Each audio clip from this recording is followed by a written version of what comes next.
Samantala, iniimbestigahan na rin ng mga otoridad ang posibleng pananagutan ng mga magulang at tiyahin ng 2 minor de edad na namaril dito sa San Jose National High School. Ang 15 anyos na estudyante, sinampahan na ng patong-patong na reklamo kaugnay sa nangyari. Narito po ang aking report.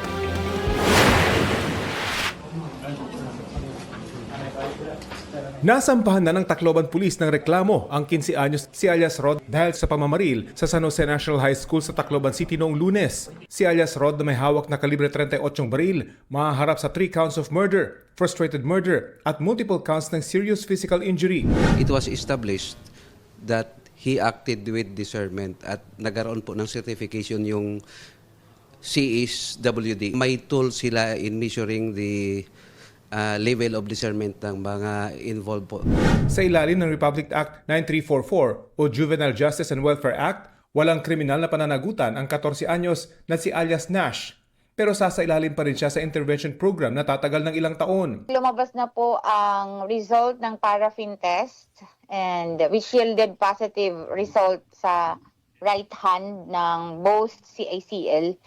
And then yung result ng examination ng firearm for presence of gunpowder nitrate sa lumabas na din po na positive. Pagtitiyak naman ni DSWD Secretary Rex Gatchalian, mahigpit ang pagbabantay ng kawani sa 2 minor na edad na nasa kanilang kustodiya. Hindi lang tulong pinansyal ang ibibigay nila sa mga namatayan at nasugatan sa krimen. Tututukan din daw ng ahensya ang mental health ng lahat na naapektuhan ng krimen, mga estudyante, kawani ng eskwelahan at mga magulang. Gaya ni Teacher Evita na kasama sa mga sasailalim sa psychological first aid, aminado siya na matindi pa rin ang trauma lalo na't 2 sa 3 nasawi ang kanyang estudyante, pati na rin si alias Nash.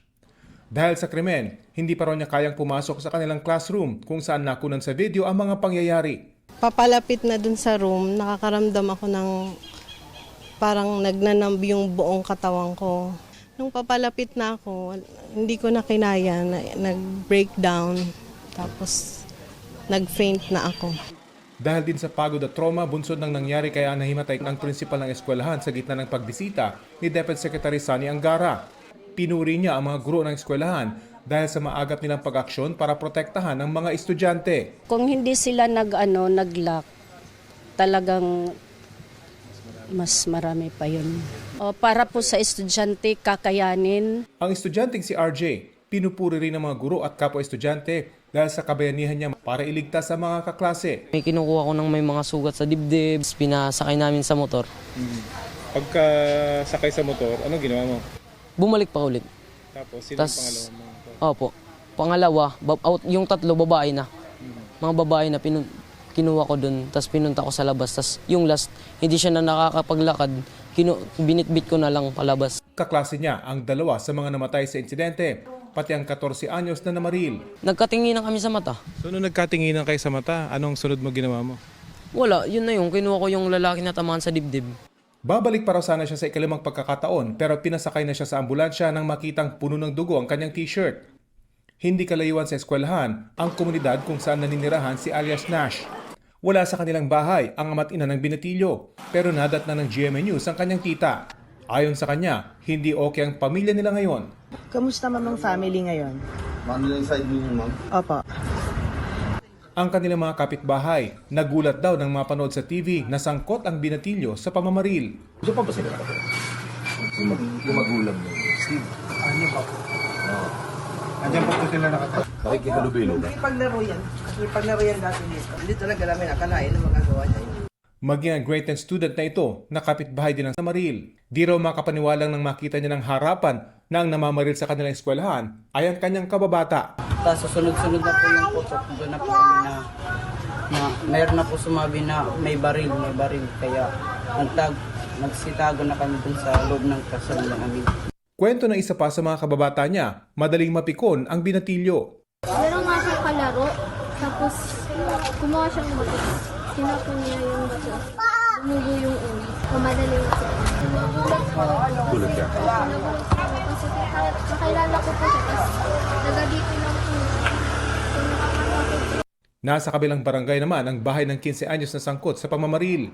Naroon ang kanyang ama't ina, pero mailap din sila sa kamera. Pasensya po sir, hindi po muna ka makakapagbigay ng sa inyo ngayon dahil Ano ang abogado namin, wag lang daw po muna kami magpa-interview. Meron lang ho kayong mensahe sa publiko, sir. Yun lang ho.